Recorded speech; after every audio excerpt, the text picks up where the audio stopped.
we're here with a little bit of Light Live. I'm here with my mom. Hi, I'm Nicole. And I'm here with our guest speaker, Miss Kirpes. Hi, I'm Mrs. Kirpes. Nice to be back. Thank you for inviting me, Riley. No problem. So today we're going to be talking about toxic friendships and like red flags and just like warning signs throughout like my perspective and like the mom's perspective. I know I've been in a lot of toxic friendships in my life, and it's really hard. It's really draining, but then like learning how to get out of them and like knowing your worth to know like I can do better and like I don't need this person in my life. It's just my mindset has changed throughout like my high school experience. So, Mom and Miss Kirpes, what are some some red flags that you notice when you see like your kids with these friends? So, Miss Kirpes, you can go first.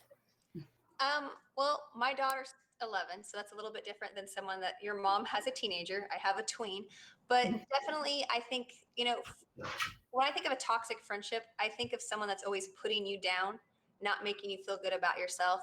Someone that's controlling, like they want you to be a certain way in order to be their friend. It's definitely a red sign. Or someone that's just not accepting of you as who you are, or they make fun of you, they gossip about you, or maybe they're only your friend around certain other kids. Like if you're not in the cool crowd, they're not going to hang out with you. But if you're the only one to play with that day, yeah, I'll hang out with you. Okay, you can go. I agree. I've noticed with a lot of Riley's toxic friendships, she'll have a friend who will start using her to want to go to the mall to go shopping. Riley drives, her friends don't. Some of her friends, or can you take me here? Oh, I need to run so-and-so to somebody's house. I've seen it that way with her driving.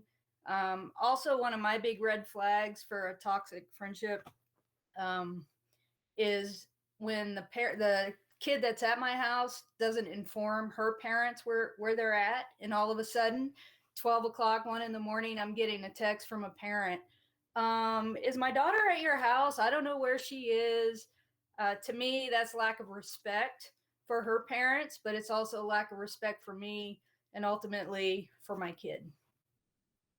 I feel really called out, but I didn't say it was you. No, I know it's not me, but like she's right. Like I've noticed for like throughout the past couple months that I've have this one toxic friend, and I've distanced myself from her extremely just because I've started to know like it's not making me a bad friend because I say no to doing something she wants. And when they like, especially those type of friends, when you tell them no, they'll like gaslight you. They're like, you're crazy. Like, it's not that serious. Like, I would do this for you if I was in your position. But it's like, in reality, they wouldn't. They're just like they'll just say whatever you want to hear to get them to do what you want. And the second you do what they want, they're like, oh, I don't need you anymore. And so I've realized that that's happened to me a couple of times, but honestly, I don't let that happen to myself anymore. And like for you guys watching, especially if you're in like freshman or sophomore, just know that like just because that person is in your life right now does not mean they need to be in your life forever. So you can grow apart, and that's completely normal. Don't think that you're a bad person for respecting yourself and saying, you know what, I deserve so much better. And I don't like when my mom or like my friends' parents, like they see me in these toxic friendships and they know I know better. Like they've raised me better than that. So it's just like now I finally know, you know what, I have more respect for myself than I ever have, and I'm not going to let anybody treat me like that. So don't let toxic people treat you like that. They're not worth it.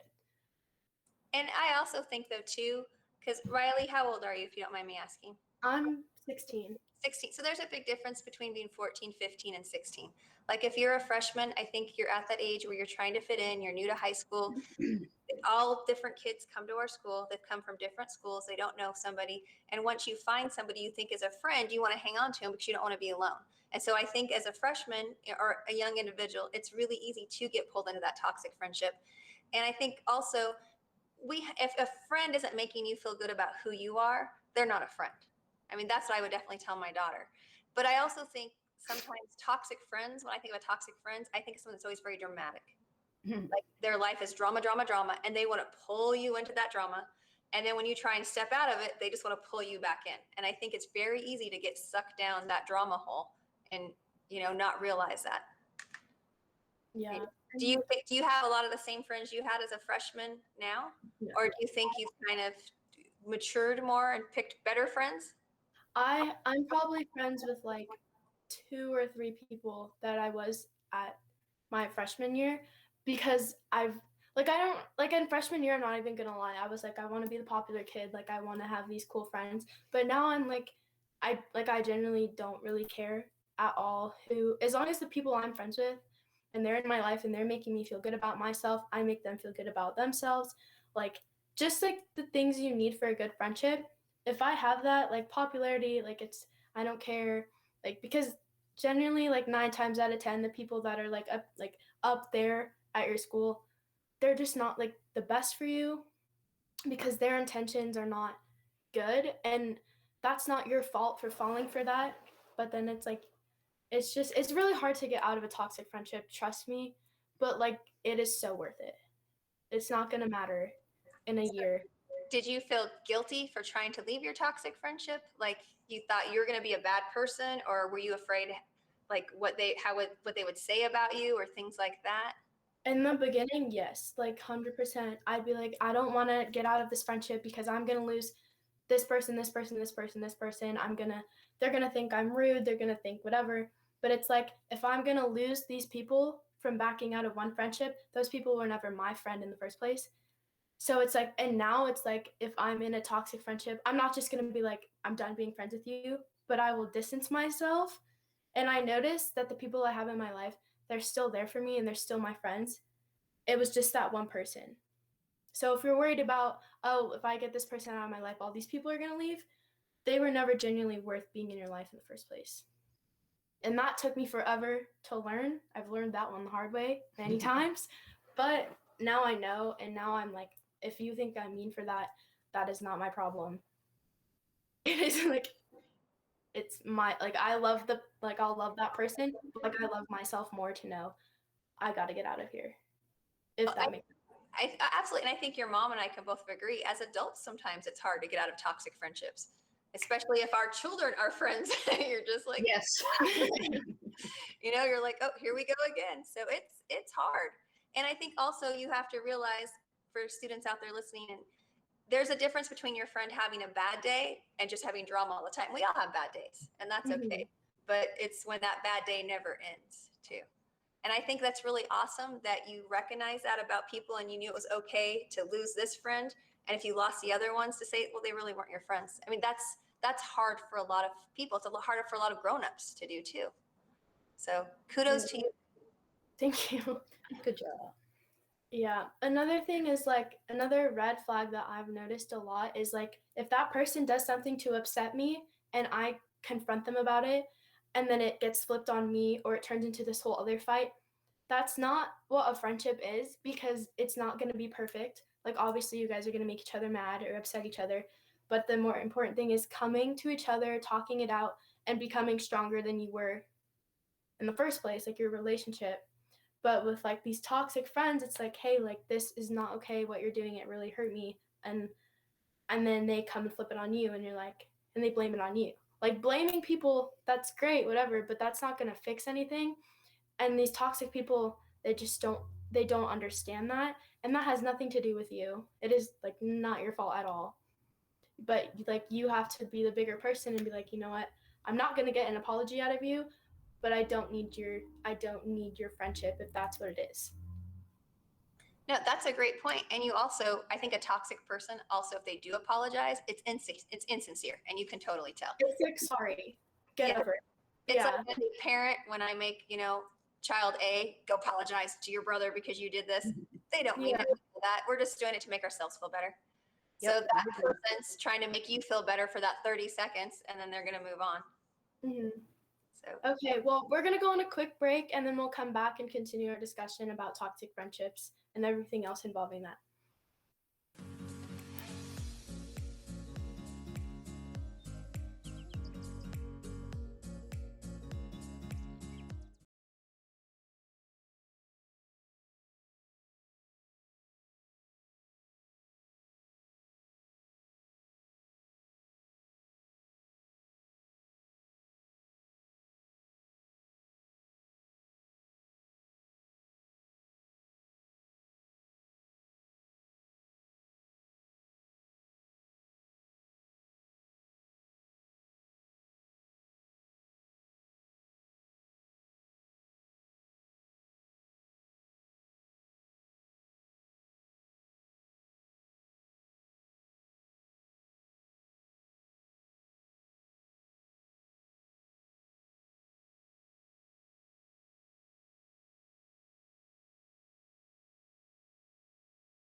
Guys, we're back. We're going to continue our talk with toxic friendships with my mom and Miss Kirpes. So, the one main thing that I really want to like emphasize and talk about is like, yeah, like you're in this toxic friendship, but you're forgetting about, I'm going to get out of this, and there's going to be so many people, opportunities, experiences that open up for you, especially if you're staying stuck to that one person who, like most of the toxic friends I have, they didn't want me to have these other people. They didn't want me to go do these things, branch out on my own. But if you get out of those toxic friendships, you're going to grow so much as a person and have these amazing people in your life. Like I just cannot stress that enough. Like, don't stay somewhere because you're scared, because the second I got out of that toxic friendship, I opened my eyes to how many amazing people I do have in my life. So, Mom, I have a question. Yes. So, how do you think, like, how would you handle, like, if you were my age, how would you handle getting out of a toxic friendship, and like compare it to how I handle it? If I was your age, Mhm. I would tell the person, hey, this is how I feel. I don't like how you're treating me. I don't like what you're saying about me. Which is pretty much what you did, except you're a little more vocal than I am. And there's also what I didn't have growing up was the whole social media thing. So when I ended a toxic friendship back in the day, we didn't have social media to where that person you just ended it with is like all over social media talking horrible things. But I, in the past, I told the person how I felt. I said, I'm sorry, we just can't be friends anymore. And I moved on. The way you handle things, I think, is amazing. No, you know how to talk to people. She tells people exactly how she's feeling. I don't like the way you're talking to me. Same thing.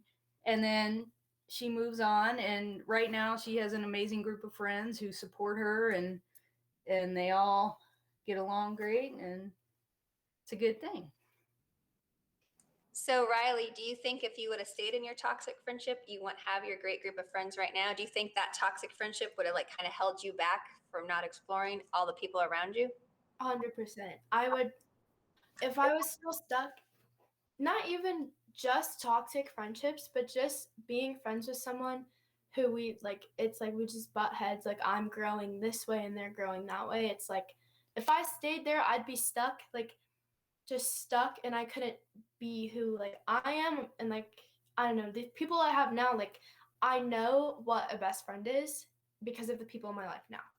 Because back then it was like, that's just not how I should be getting treated. And I know that. And I always knew that, but now I finally broke out, and no, if I was still there, I would not have these people, and I don't think I'd be doing the greatest things if I was still with these people. Like, Do you think you're a better friend now because you've seen that toxic friendship and you like, I didn't like how that person made me feel? Do you think you kind of go out of your way to try and be a better friend than maybe you would have in the past? yeah, I've definitely learned how to like communicate better, and like I'm not gonna lie, I wasn't the like most mature person ever a couple years ago, which like none of us were. But now it's like I know this person made me feel horrible. So I'm not going to go and do the same thing to someone else who doesn't deserve it, no matter how bad I'm hurting, how mad I am. It's like, I wouldn't want that person to make me feel that way. So I'm not going to go make that person feel that way. That says a lot about you as a person. And I think like your mom pointed out, like for her and I, we didn't have social media. And thank goodness we didn't have social media or cell phones. So, because that would have been horrible, and it's because it's hard to end a friendship, and even if that person is toxic, it's still hard. You're still losing a friend. Yeah. And that's something you have to move on from. It's definitely scary because it's like not what you're comfortable with, and it's not what like safe to you. But sometimes like getting out of your comfort zone that was probably the best thing that's ever happened to me, is just getting out. And social media definitely makes it so much worse because I have people I don't even talk to who will find out my business, and it's like this could have been handled a completely different way. But then also social media is great too because I get to communicate with my friends. It's more of how you handle it. online because it gets twisted a lot. But okay. But I think just having a positive outlook on everything, that's what's really helped me. It's like, hey, I'm losing this person, but I'm gaining this.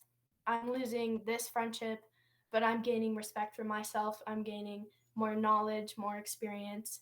It's the way you look at it, but to me, I'm going to choose to look at it in this has ended for me, but I have so much more going for me. Like, this person's not for me anymore.